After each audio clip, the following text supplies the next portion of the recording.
Bom dia, bem-vindos à segunda parte do vídeo de hoje, dia 29/6, são agora 6h59 da manhã. A gente está aqui no S&P. O S&P é o principal índice da Bolsa de Nova York, são 500 maiores ações, 500 maiores empresas dos Estados Unidos, e a gente tem uma leitura dele um tanto quanto bearish, por enquanto, uma leitura negativa, né, de um viés negativo. A gente está fazendo topos e fundos descendentes desde sempre, do início do ano para cá, desde novembro, idos de novembro, início de dezembro. Só que é muito importante a gente ver uma coisa muito bizarra. O S&P sobe desesperadamente. Um alt aqui mais, se possível. Desde a Covid. Desde a Covid. E uma coisa que eu queria mostrar para vocês, conversar com vocês, é o seguinte. Notem que aqui a gente tem um volume médio do S&P um pouco mais confortável. Isso é por quê? O que aconteceu? Aqui nesse período foi diminuída durante um tempo o volume de estímulos. Não foi retirado, foi diminuído. E aí o mercado ficou um pouquinho mais racional e tudo mais. Aí veio a Covid e aí vieram todos os estímulos. E aí o S&P veio dessa mínima de 2.300 e plau. Mas é sempre importante ver que desde o início dos estímulos, vou esperar aqui carregar, não vai carregar. Desde o início dos estímulos, a gente está falando desde o fundo de 2008, 2009, março de 2009. Então é um buraco muito grande. Tá? O que a gente tem aqui no S&P, a gente tem topos e fundos descendentes. Ontem foi um dia muito importante para a gente, porque o S&P estava num rallyzinho, rompeu.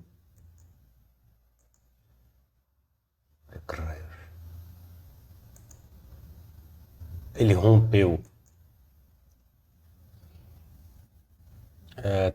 fingiu que rompeu esse topo, fechou gap e tudo mais, muito animado.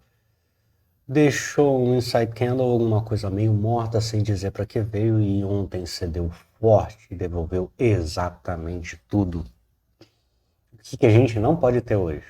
Um gap aqui embaixo, porque está muito feio. Mas os futuros estão levemente negativos, a gente deve ter um dia tanto quanto azedo. Hoje lá fora a gente tem PIB, tem PCI, que é o principal indicador de inflação que o Jerome Powell gosta de usar. Temos mais dados do mercado imobiliário, como toda quarta-feira, e o estoque de petróleo por volta de 11 horas, 11h30. Então, entre 9h30 até 11h30, o mercado vai ficar tenso. Né? 10 horas, se não me engano, o Paulo fala, muita coisa acontecendo. Muita coisa acontecendo. Peço perdão. O S&P, para começar a querer subir, ele tem que romper os 3.400 de novo, a região dos 3.400 é alguma coisa, 3.450,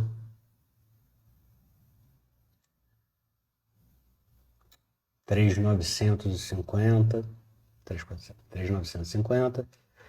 E se ele ceder, se ele já perder aqui, ele pode vir aqui buscar a mínima. Não, isso não é confortável, isso não é legal, isso não é bonito. O Goldman fez uma pseudo-atualização olhando o S&P a 31.150 num cenário recessivo. Num cenário recessivo esse que vos fala, vê o S&P voltando para a mínima da Covid, que é você tirar todo o efeito do estímulo na economia. Então, muito cuidado, bumbum na parede. Hoje, para o day trade, esse day trade não vai ser trivial. Não vai ser trivial.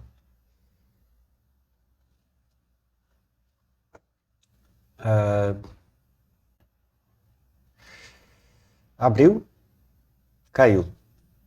Cada abriu em leve alta simplesmente caiu, perdeu as estribeiras.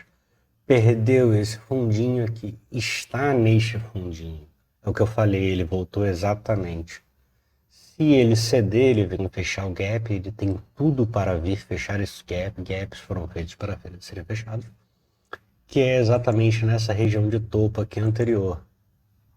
Tá? Então perdeu esse fundo, perdeu o ponto onde ele está hoje, onde ele fechou ontem. Ele vem aqui para baixo e depois ele vai buscar essa mínima e depois essa mínima e depois esse gap. Para cima ele tem, rompeu esse topinho, ele vai buscar os topos, depois ele deve buscar esse fundinho aqui para depois vir buscar esse topo aqui. Então o S&P está com uma cara de entregar. Cuidado, muito cuidado, muito cuidado. Mas esses são os pontos. O VIX estava naquele triângulo, ainda está naquele triângulo que eu venho falando. Estava até comentando lá no Telegram que o VIX parece estar acumulando aqui numa faixa num novo normal, onde o novo normal é 26, 27. Antigamente, quando o VIX estava baixo, estava em 14, 15. Hoje a sensação que eu tenho é que o VIX baixo está em 24, 25, 26. O mercado não está conseguindo relaxar. A incerteza está muito grande. De tal forma que a gente está nessa triangulação e havendo uma ruptura, isso aqui explode. Eu já mostrei para vocês anteriormente, esse negócio já chegou em 100, 90 e blau. Então não seria muito difícil pensar num VIX explodindo no caso de uma situação muito complicada lá fora. E reforçar uma coisa muito, muito relevante, que é o seguinte. A gente ainda não teve um Lehman Moments. A gente não teve uma catástrofe empresarial. Não estou falando da guerra da Ucrânia. Estou falando de uma catástrofe empresarial. A gente ainda não teve empresa quebrando a rodo.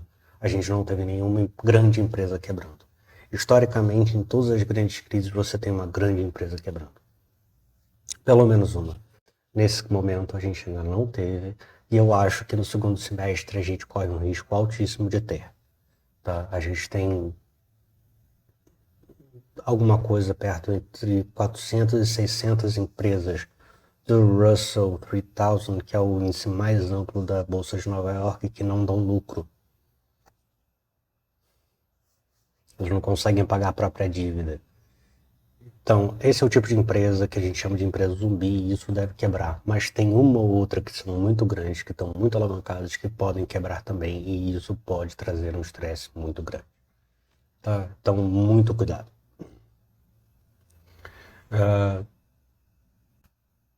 Títulos de 10 anos. Os títulos americanos de 10, 2, 5, nos últimos dias, deram uma arrefecida. O início da semana passada foi muito quente, o final da semana retrasada foi muito quente.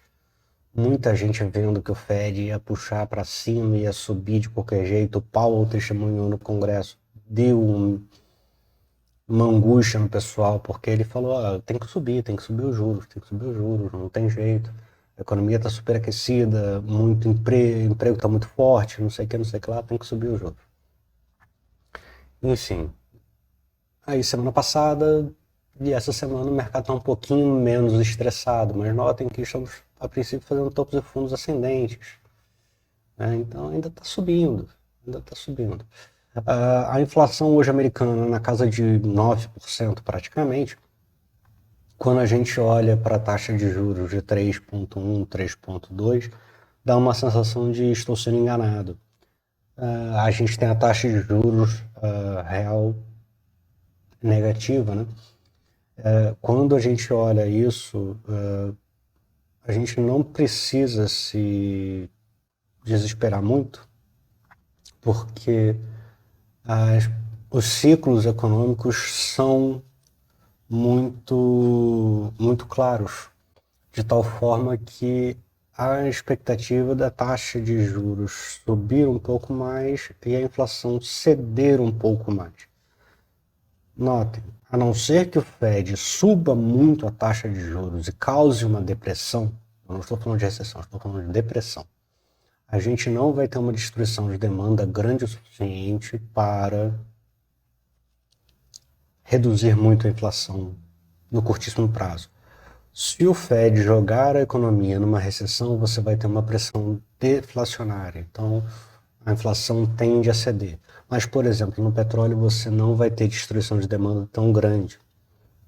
Estava estudando alguns relatórios de grandes conhecedores. Eu não estou falando de bancão, estou falando de gente que é especializada pra caramba nisso. E um dos estudos fala que o petróleo, este que aqui está subindo 0,12, ou seja, estável, mas ontem teve um dia bom, os últimos 3 dias foram bons, depois de uma tentativa de desespero. A conta dele é a seguinte: o mundo hoje roda num déficit de 2 milhões e pouco de barris. Isso tudo mais constante, só que agora a gente tem o Equador numa situação política muito complicada. A gente teve a Líbia ontem anunciando força maior num terminal, já tinha anunciado em outro. A Líbia está praticamente em guerra civil. O Iraque é uma coisa muito inconstante. A Arábia Saudita já avisou que está no talo, que não consegue mais produzir. No geral, o mundo não tem mais folga. A Rússia produzia entre 11 e 12 milhões de barris. Com um embargo, ela não desloca tudo para a China e para a Índia, não tem navio no mundo para isso. Tá? Tinha um pedaço grande por oleodutos e tudo mais, de tal forma que, como eu posso botar, a produção na Rússia para o mundo está fazendo uma falta.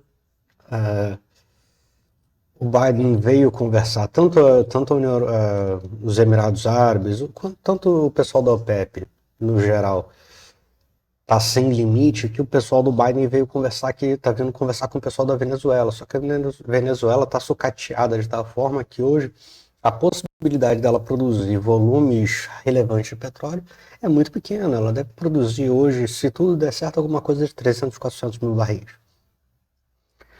Isso mantém o mundo em 2,5, 3 milhões de barris de déficit. Estados Unidos e outros países estão liberando reservas estratégicas que estão secando. E para melhorar a vida de todo mundo, a China está reabrindo. A China reabrindo, a China não é um grande assim produtor, porque ele é um grande consumidor. A China, ele produz até que bastante, mas ele consome muito mais. Vai ter novos parques de refino sendo abertos, sendo utilizados em larga escala. Então a gente vai ter um peso, uma demanda muito grande por petróleo mantida. A vantagem é que, como você vai produzir mais, o parque de refino chinês vai voltar a funcionar, tende a voltar a funcionar com grande velocidade, a gente pode ter uma queda no preço dos destilados. E isso equilibra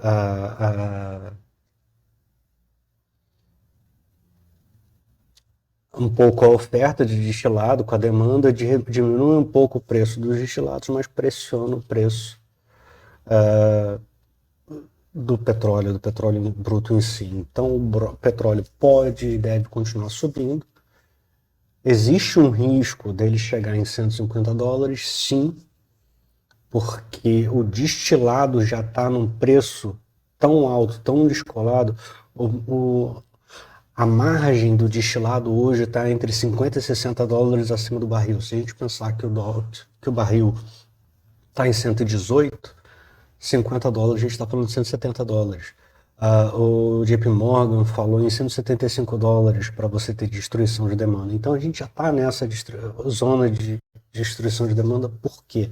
Porque geralmente, historicamente, a margem do refino é muito pequena, de alguns dólares, até 5, vamos pensar assim, é muito pequena mesmo. Hoje tem 50. Então, o que vai acontecer é o seguinte: essa margem de refino vai diminuir, só que o preço do barril vai subir. Para o consumidor final, talvez tenha algum refresco, mas não muito. Mas o preço do barril em si deve subir muito, tá? Então isso vai ser uma coisa que temos que prestar muita atenção nas repercussões políticas aqui no Brasil e nas empresas aqui dentro que trabalham com isso, porque isso pode ser extremamente interessante.